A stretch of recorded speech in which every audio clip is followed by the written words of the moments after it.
now we move on to something a little more classic. A lot more classic, in fact. Vintage, even. This is the annual DJ Run, or as it was previously known, the Durban to Johannesburg Rally. It's an event that first ran between 1913 and 1936, and at the time it was a flat-out race from the coastal city to the place of gold. Then, in 1936, the government decided that racing on public roads is somewhat hazardous to people's health, and put an unceremonious end to it. Then, in 1970, the event was revived, although not as a race, but more a celebration. As the original event ended in 1936, the current rules allow for motorcycles that have to be older than the end of 1936, and so what we see now are a bunch of absolute classic beauties. The event still follows more or less the same route as the original and takes place over 2 days, covering back roads from Durban to Johannesburg. Instead of going full taps and racing, something still frowned upon even today, instead it is now a regularity and reliability trial, where speedos and odometers are covered, and instead competitors follow a road book similar to that used in rally racing. The road book gives roadside marker distances and the time it should take to reach these markers. The riders then use stopwatches in an attempt to maintain a predetermined average speed. The rider who does this best throughout the 2 days is then deemed the winner.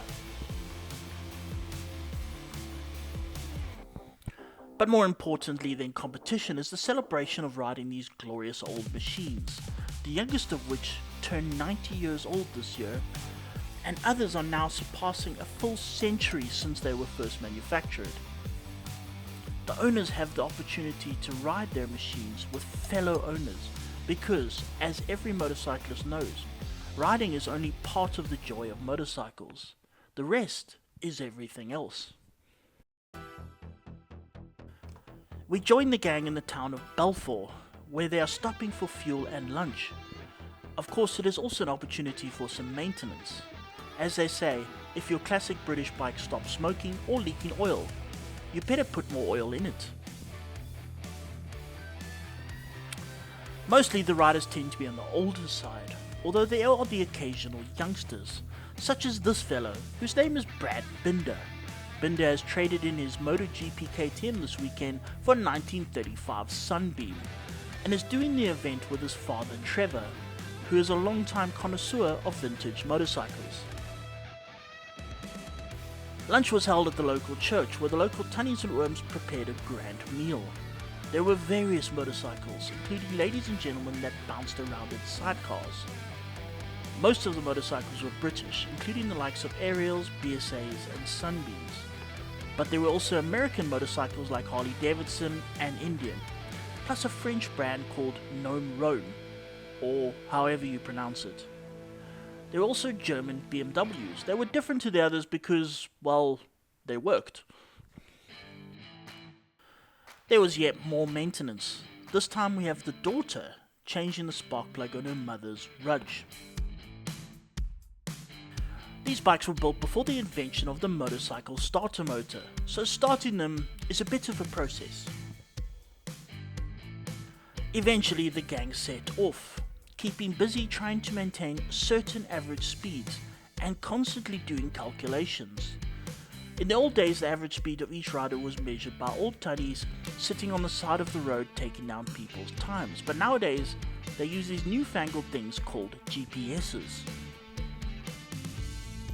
The finish was at the Benoni Northern Sports Ground, where Motel had made it even more of an occasion with big tents.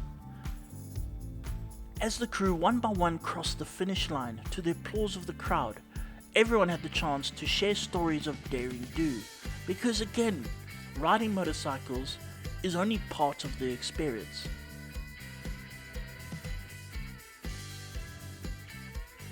And that brings to a close another brilliant DJ run. The event will take place again next year, and maybe someone will be silly enough to lend a precious vintage bike for us to take part. And with that, we end with a special word from a special person that Glenn had caught up with. Mr. Brad Binder, how are you doing, sir? So far, so good. How are you doing? Lekker. I saw you out there. You were looking smooth. You were looking good. I had to talk to you about your clutch control. Did it all pan out towards the end? The clutch was okay. I was struggling a bit more with the hand shifts, to be honest. Well, we'll work on that before the next race, before Brazil. We'll get it sorted out. So far, how are you so doing? good. Have you had a lekker trip? Yeah, it's been really cool. I wasn't meant to come home, but with all the nonsense going on in the world, it was one of the easiest places to get back to from Thailand. So yeah, it was super cool to come back, and yeah, now at the moment just had a week in SA and off to Brazil on Monday. And you chose to climb onto a classic motorcycle and do 1,000 kilometers across this beautiful country, and it is a beautiful country. For sure, it was definitely one of the slowest rides I've ever had from Durban, but yeah, very, very cool. I think it's my 3rd or 4th BJ I've finished now, so it's always fun to come and do it with my old man, and yeah, pity my brother wasn't here to join us, but yeah, it's a cool day out. Awesome. So I say thank you for taking time. I know you're going to be mobbed by lots of fans. It's always excellent to see you, and good luck for the rest of the season, sir. Thank you so much. See you.